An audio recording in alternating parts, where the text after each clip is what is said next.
그동안에 일을 해오신 것을 보면은 자질과 능력에 대해서는 충분히 갖추고 계시다라고 좀 높게 평가할 수 있을 것 같습니다. 그러나 이제 오늘 또 저희 청문회 과정에서 성실하게 답변해 주셔서 국민들께도 그것을 좀 잘 말씀드리시는 기회가 됐으면 좋겠습니다. 자, 검찰개혁 필요하다고 생각하시나요?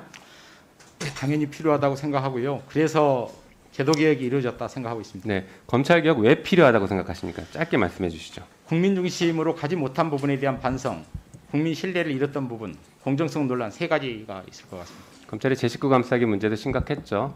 그 부분도 있었습니다. 예, 검찰이 권한 남용한 것을 아무도 통제 못하고 있지 않습니까? 그런 측면도 있습니다. 그렇죠.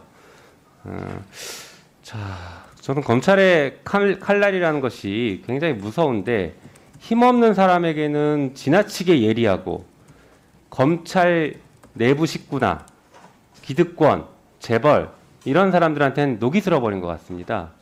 그러니까 검찰개혁이 필요하다고 지금 다들 얘기를 하고 있고 국민들이 검찰개혁의 필요성에 대해서는 항상 압도적인 지지를 보내고 있습니다. 뼈 아프게 받아들이셔야 할 것 같습니다.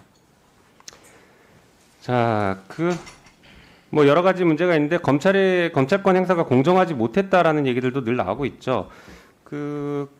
수사 기소 얘기도 나오지만 항소권, 검찰의 항소권도 제대로 공정하게 행사하지 않는다라는 얘기도 있습니다. 하나 예를 들어 볼게요. 공직선거법 위반 사건 관련해서 뭐 최근에 보셔서 아시겠지만 여야가 비슷하게 기소가 됐습니다. 야당 의원에게는 1심에서 150만 원 구형했는데 80만 원 선고된 사건이 있었고 여당 의원에게도 동일하게 1심에서 150만 원 구형됐는데 80만 원 선고된 사건이 있습니다.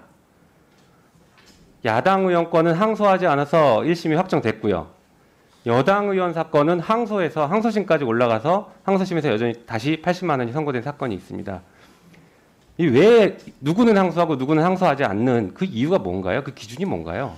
구체적인 경위를 봐야 되겠습니다만 사실은 정치적 중립성이 논란이 되는 것은 반대였어야 될 것 같아요. 그렇죠. 제가 말씀드리고 싶은 게 그겁니다.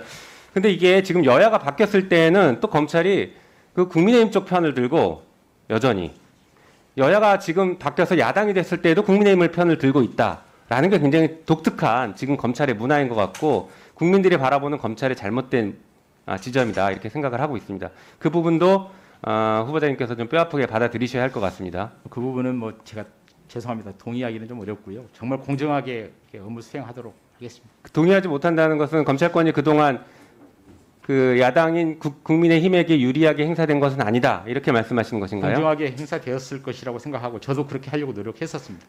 본인께서는 그렇게 하셨을지 모르겠지만 지금 예를 들어서 나경원 씨에 대해서 기소가 하나도 이루어지지 않고 다 무혐의 처리됐습니다. 그게 공정했습니까? 구체적인 경위를 제가 몰라서 여기서 그러니까 함부로 그 공정했다라고 평가하시면 안 된다고 생각합니다. 국민들은 그게 불공정하다고 지금 얘기하고 있는데 어떻게 후보자 혼자 공정하다고 얘기하십니까? 그건 잘못된 생각이라고 저는 생각하고요. 그렇게 간단하게 생각하시고 답변하실 문제는 아니라고 생각합니다. 예, 좀 공정하게 업무를 수행하고 정관예우 없다고 말씀하시는데 국민들은 정관예우가 있다고 생각하고 거기다가 정관 변호사들한테 돈을 갖다 주고 있지 않습니까? 정관예우를 기대하면서. 그럼 우리가 정관예우가 없다라고 평가할 게 아니라 정관예우를 어떻게 고칠까를 논의를 해야죠. 이것도 마찬가지입니다. 정치적 중립성이나 공정성이 훼손됐다라고 평가하면 어떻게 개선할까를 생각해야지 그거는 동의하지 못한다 이렇게 전제를 하시면 안 됩니다. 그런 건 아니고요. 정치적 제가 말씀드린 것처럼 공정성 논란이 있다는 부분 제가 모두 말씀드렸고 인정합니다. 다만 위원님 말씀하신 것 중에 야당 의원에게 유리하게 여당 의원에게 불리하게는 제가 동의하기 어렵다 그런 말씀이었습니다. 그러면 왜 항소 안 했는지를 확인해서 나중에 저희 의원실에 따로 말씀해 주십시오. 그건 한번 살펴보겠습니다. 네, 왜 누구는 항소했고 누구는 항소 안 했는지를.